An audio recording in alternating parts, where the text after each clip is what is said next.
Hi guys, back Paulie, bringing you another video then on the TT Isle of Man Ride on the Edge 2 game, and today we're going to be going over the Superbikes and taking a look at my favourite 6 Superbikes in the game. I'm going to go through a little bit of history on each bike, but also my thoughts and opinions and gameplay footage.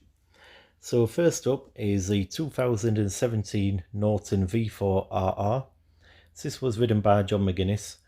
John McGuinness didn't actually race from 2017 up until 2019 after breaking his leg, and then had a bit of a torrid time at the TT on this bike as it failed to finish in both races in 2019 and some mechanical issues. But it does look amazing, so from a purely visual point of view I wanted to feature this bike, but handling wise it's good as well.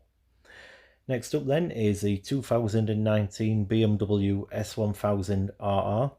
This is the Smiths Racing team, ridden by Peter Hickman, and from a result point of view it did really well. So it came first in the 2019 Superbike TT, and then in that same year it came second in the senior race. Purely from the point of view of this game, this is my favourite bike in the game. It handles really well, it's really fast, really quick at accelerating, and the brakes are fantastic as well. So this is my favourite. We'll have a look at it in the game shortly, but I also think it looks fantastic. So yep, that's the BMW. Next then we've got the 2019 Honda CBR 1000rr. This was ridden by David Johnson. Result wise it didn't do too well. It came 7th in the 2019 Superbike TT, but I kind of felt obliged to feature a Honda in this video. They've got such an amazing pedigree at the TT, so it'd almost feel a bit wrong not to have a Honda in the video. But yeah, it does handle really well actually in this game. That's a strong point to this bike, and from a visual point of view again it looks brilliant. So that's the Honda CBR 1000rr. Here then we've got the 2017 Kawasaki ZX10R, ridden by Dean Harrison. Result wise this one did really well, so it came third in the 2017 senior TT and then went on to win that race in 2019. It's quite a close battle for me between this and the BMW. The BMW just kind of shades it in terms of the way it handles, but this one is an excellent bike in this game. It's very fast, really quick at accelerating, but yeah, quite a close battle. Personally I feel the BMW just shades it, but again it does look really nice. I love the silicone engineering graphics and that swing arm on this bike. Something a little bit different then for this one. This is the 2012 EBR, which is Eric Buell Racing 1190 RS, and this one is a V-twin, so different to the 4-cylinder machines. It was ridden by Mark Miller. In terms of results it's not done well. It's not actually had a TT win, but I wanted to feature it. It's a bit more unusual to the other bikes.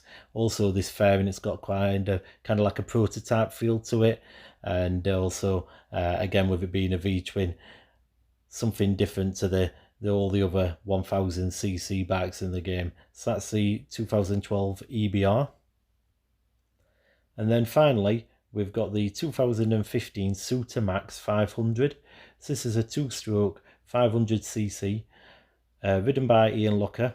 Again, different engine configuration to most of the bikes in the game.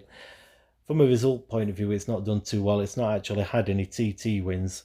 From when I've done my research, I think the best finish on this bike was in 2018 when it came 21st. So from a result point of view it's not done too well, but it does look fantastic. With it being a 2-stroke it sounds awesome as well.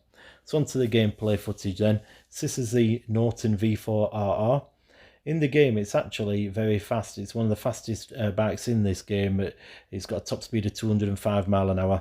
It's really quick to accelerate, but it does have sensitive handling and the brakes aren't as good as the BMW either.